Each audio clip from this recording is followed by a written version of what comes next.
छोड़ना।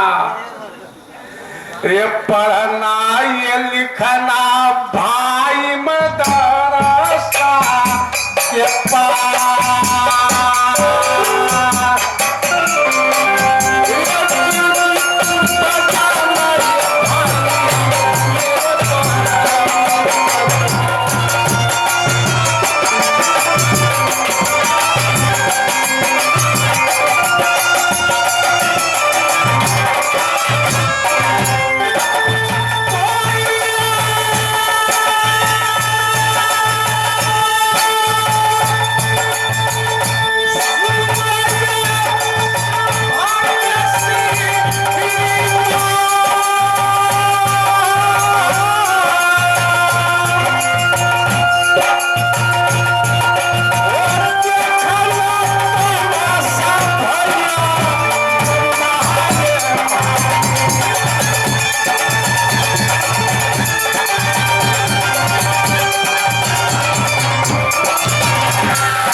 मदरसा में जा रहा हूं क्योंकि पढ़ाई लिखाई मैं जरूर मैं करूंगा, ड्यूटी बंगला को मैं जरूर करूंगा।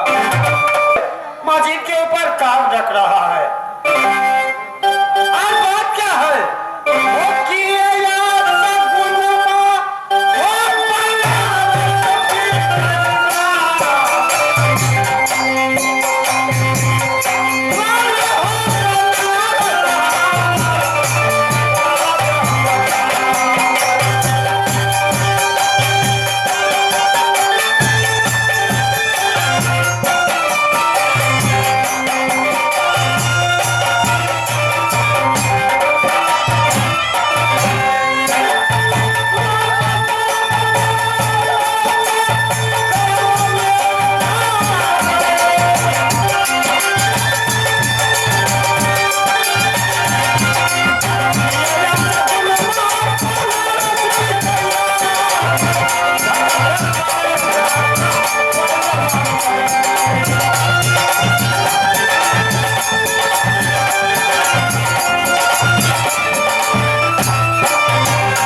जंगल में मुझे बहुत कलेजा धड़क रहा है, क्या कोई असगुन बीत रहा है।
रंग महल में मेरे पिताजी, मेरे बड़े भैया नैन सिंह और केशवर सिंह बड़ी खुशी के साथ काशी से पंडित मंगाकर मेरा नामकरण करवाए। पंडित जी के मुखार बिंदु से निकला कि इस राजकुमारी का नाम राजकुमारी चंपा रखा जाए। तब से इस कोट कांगर में मुझे सब दुलार से चंपा चंपा कह के पुकारते हैं। समय के साथ साथ मैं बड़ी होती चली गई। जब मेरी उम्र 6 वर्ष की हुई तो अपनी छोटी छोटी सखी सहेली महल में आती थी, खेलती थी, कूदती थी। मेरे भैया नैन सिंह मेरी उंगली पकड़कर चलना सिखाते महल में। बड़े भैया केशवर सिंह अपने हाथों से मुझे निवाला खिलाते। पिताजी मुझे गोद में रख के लोरी सुनाते तो मैं महल में सो जाती। जब मेरी उम्र 12 वर्ष की हुई तो 12 वर्ष की उम्र में जितनी मेरी सखी सहेली थी सब सखी को बुलाकर अपनी महल में लाती और सबके साथ शिपती मौनी चुप अच्छी खेलती थी। लेकिन अब आई है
लेकिन मेरी भाग्य कैसा है कि मैं अब तक बाली कुमारी अपने पिताजी के भवन में बैठी हूँ। क्या मेरी शादी नहीं होगी? क्या मेरी डोली नहीं उठेगी? लेकिन किससे कहूंगी दिल की बात? कौन सुनेगा मेरी फरियाद को? पिताजी से कुछ कह नहीं सकती, भैया जी से कह नहीं सकती। जितनी सखी सहेली थी सब चली गई ससुराल। लेकिन एक सहेली है, एक छोटी सखी मीरा दादी जो मेरी भवन में काम करती है। आज उसे बुलाकर अपनी दिल की बात बताऊंगी, वो मेरी बात अवश्य समझेगी।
जुग जुग जियो, तुम्हारी उम्र लाख बरस, जैसे नीर बहे गंगा में वैसे उम्र बने तुहार।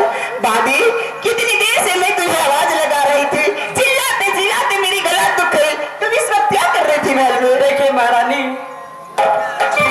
कौन सी बात है कि बादी निर्दुनिया के काम पर गई। अच्छा, मुझे तो नित दिन तुमसे काम पड़ती है बादी, लेकिन आज कुछ अलग ही बात है। ये क्या तेरी घटी, क्या? ये न था न लक्ष्मी। ये क्या तेरी घटी है, ये देख के चैन पाऊं।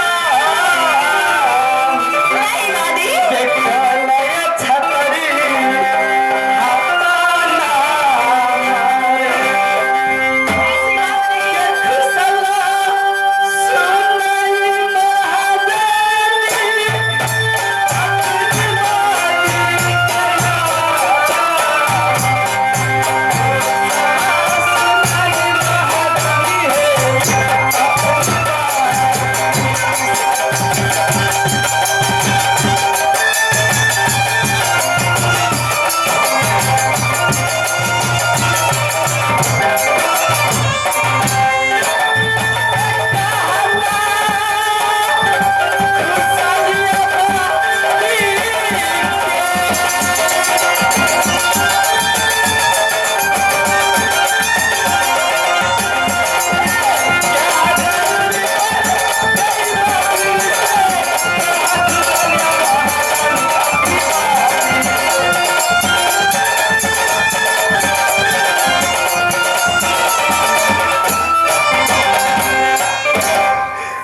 बादी, हाँ महारानी। ना मेरी घटी अनधन लक्ष्मी, ना घटी डब्बे की पान, ना कोई छतरी दाना दिया, ना कोई नारी ठोली मारी। तो महारानी बात क्या है? बादी, हाँ महारानी। इधर आओ। कहिए महारानी। तुम तो मेरी बचपन की सहेली हो ना। सब सहेली चली गई अपनी ससुराल, लेकिन तू मेरी महल में काम करती हो, है ना? बादी, आज मैं तुमसे कुछ कहूंगी तो तुम मेरी मदद करोगी? मैं जरूर करूंगी। सोच लो पहले। मैंने सोच लिया हूँ। अच्छा, तो सुनो बादी, कहिए महारानी। क्या हमारा से छोटी छोटी क्या हुआ? दादी के बसैया ससुराला। दादी, जब हर बार नदिया नमल का चला, जब के तुम्हारे दादी के रानी चंपा। दादी, ये काम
भोली भाली छोटी उम्र को अब शादी करने लायक नहीं हो।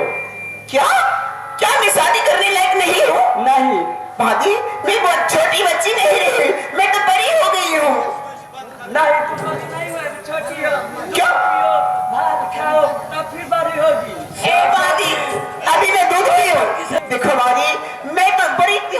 लेती जा रही हूँ। मेरी चढ़ी जवानी मस्तानी है, अंदर बिहा देती है सताए।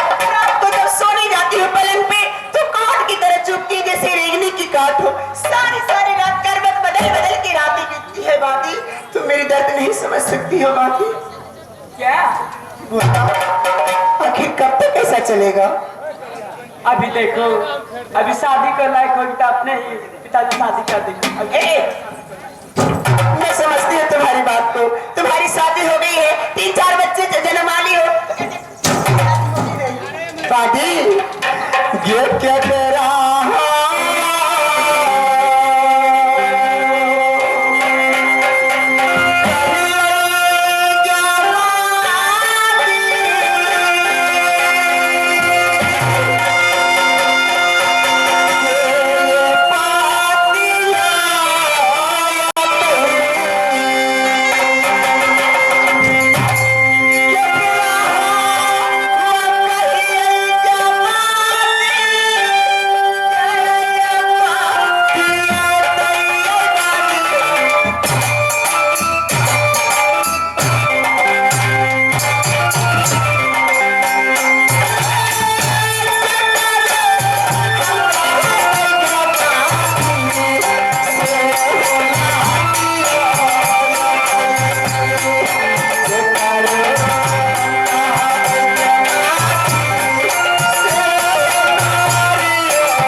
समझ सकती थी, लेकिन उन्होंने भी मेरी बात सुनकर मुंह मोड़ लिया। अब किसी का है अपने दिल की बात, कौन सुनेगा मेरी फरियाद को।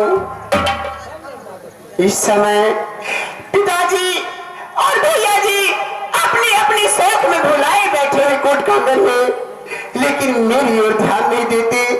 ये भी नहीं सोचते कि उसकी बेटी जवान घर में बैठी है, उसकी कहीं शादी कराऊं। एक राह मुझे सुनाई दे रही है। जिस दिन से जन्म ली मैं इस कोट कांगर के अंदर, छठिहार रात से ही मैं मां जगदम्बा की पूजा अर्चना करती आ रही हूँ। बचपन से जवानी हो गई, लेकिन मां मुझे कभी दर्शन नहीं दी। ना जाने मेरी भक्ति में ऐसे क्या खोट है, कहीं ना कहीं तो कोई जरूर बात है जिससे मां जगदम्बा मुझसे रूठी हुई है। आज नवरात्रि की व्रत धारण करती हूँ, 9 दिन तक अन्न जल नहीं करूंगी। मेरी भक्ति से प्रसन्न होकर मां मुझे दर्शन देगी, मैं दिल की बात उसे बताऊंगी। जगत जननी जगदम्बा भवानी मेरी शादी अवश्य करवाएगी। इस समय मैं अपनी महल में जाकर नवरात्रि के व्रत धारण करती हूँ।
समझ नहीं आ रहा, अपना दिल में दुर्गा सोचती है। समझ गई, बेटी चंपा कोट कांगन में बुला रही है। हम जाके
की महल में क्या काम है, क्या जरूरत है, किस लिए बुलाई है? क्या समाचार पूछो।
कहकर जा रही है।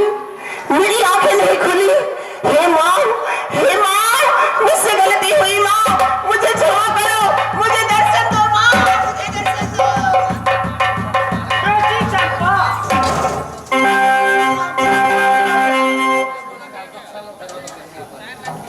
बेटी चंपा, बताइए किस लिए तुम दुर्गा की बुलाई है? क्या काम है, क्या जरूरत है, किस लिए बुलाई है? कहो बेटी। माँ, क्या कमी है? बचपन से लेकर आज तक मैं तुम्हारी पूजा अर्चना कर रही हूँ, सिवाय तुम्हारे में किसी और की पूजा नहीं की, लेकिन आज मेरी भक्ति सफल हो गई माँ। मैं धन्य हो गई तुम्हारी दर्शन पाकर। अब तुम मुझे दर्शन दे ही दी हो माँ, तुम मुझे वचन दो कि आज मैं जो कुछ भी तुमसे मांगूंगी तुम इनकार नहीं करोगी। ठीक है बेटी, तुम जो मांगेगी वो पूरा कर दूंगी बेटी। नहीं माँ, मुझे तो वचन दो, पहले मुझे वचन दो कि जो कुछ भी कहोगे तो मैं इनकार नहीं करोगी। ठीक है लो, मैं वचन देती हूँ। मैं बेटी क्या वरदान मांगना है? माँ, तुम्हारे चरण के आशीर्वाद से इस कोट कांगड़ा में मुझे किसी चीज की कमी नहीं है। राजा की बेटी हूँ, छत्री कुल की राजकुमारी हूँ, मुझे किसी चीज की कमी नहीं है माँ। बस एक बात कहना है। बेटी, कौन सी बात है? जब तुम कहेगी नहीं तो मैं कैसे समझूंगी कि चंपा के दिल में क्या है? माँ,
अधूरा नजर आता है।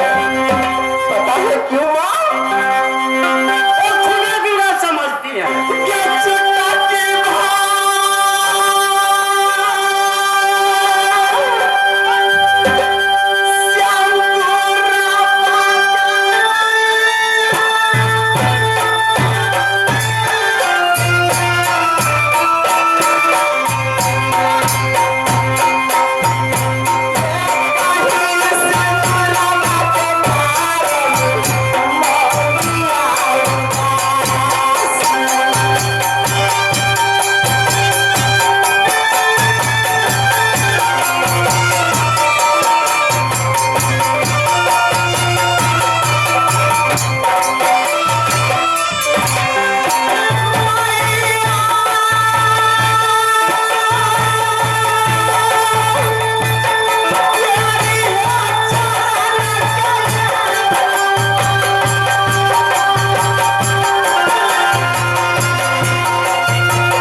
माँ, मैं तो इस बात को